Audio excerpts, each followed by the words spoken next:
Welcome back to Floss Law. I want to make a real quick video. I just got another email. I was getting ready to leave the office and I happened to hit refresh. An email came through that there's another phishing scam going on through Netflix, that people are getting alerts through Netflix to give them their information, their credit card numbers, and it's bogus. It's just people trying to steal your information or get you to give them a credit card number or something. It seems like that's going on everywhere now. So I always do this for my clients when we're getting ready for closing. This really goes for everything, no matter what you do in any aspect of life. If you ever get an email from anything that you're not sure about, or if you just get an email that out of the blue they need you to verify your information, your credit card number, anything like that, um, always be skeptical of it. Call whoever the person is, ask them, why do you have this email? Why are you getting email asking for information? I generally just delete them, to be honest. I just dismiss it, because if someone needs that kind of information, they can call me. I'm not gonna submit that over an email unless it's something that I know I'm applying for.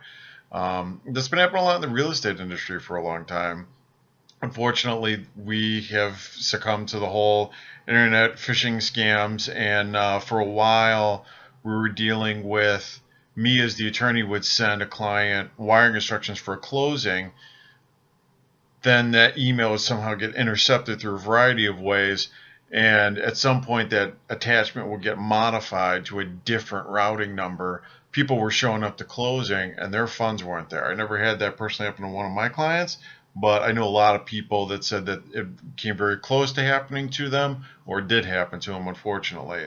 And the only way we've really combated that is telling people, before you send any wire for a closing, especially if it's for a large amount of money, call the place that you're sending the wire to, call the title company, and just verbally verify over the phone what the routing and the account number is before you send it, so you don't run into that issue of your funds not being there or closing. Knock on wood.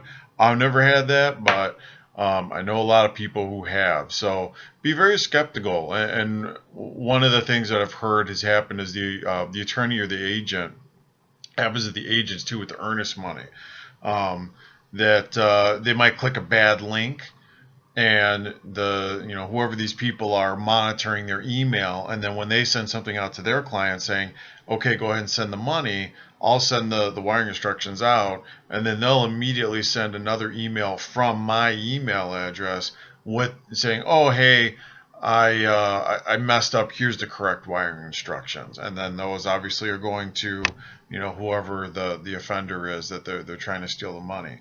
But that goes for everything, with your real estate transactions, with your Netflix account, with everything.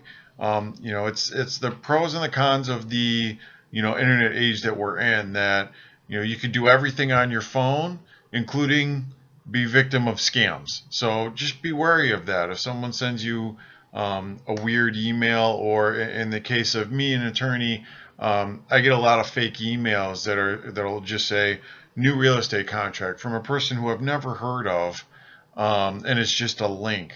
I don't click them. I'm just not. I'll look up the person, try to figure out who the agent is, get their phone number and call them. And sometimes I had it where it's just an agent or someone who's not an agent. I just delete them. So just be wary. Look out. And even as simple as when you're at home watching Netflix, you might be getting emails trying to get you to give them their account number. Don't do it. Please don't do it. That's it for today. Hope you have a great weekend. I'm headed out of the office now. It's getting dark really early. But it's that time of the year. Hopefully it should start to get light earlier again. Thank goodness. And or stay light later. And that's it. Have a good one.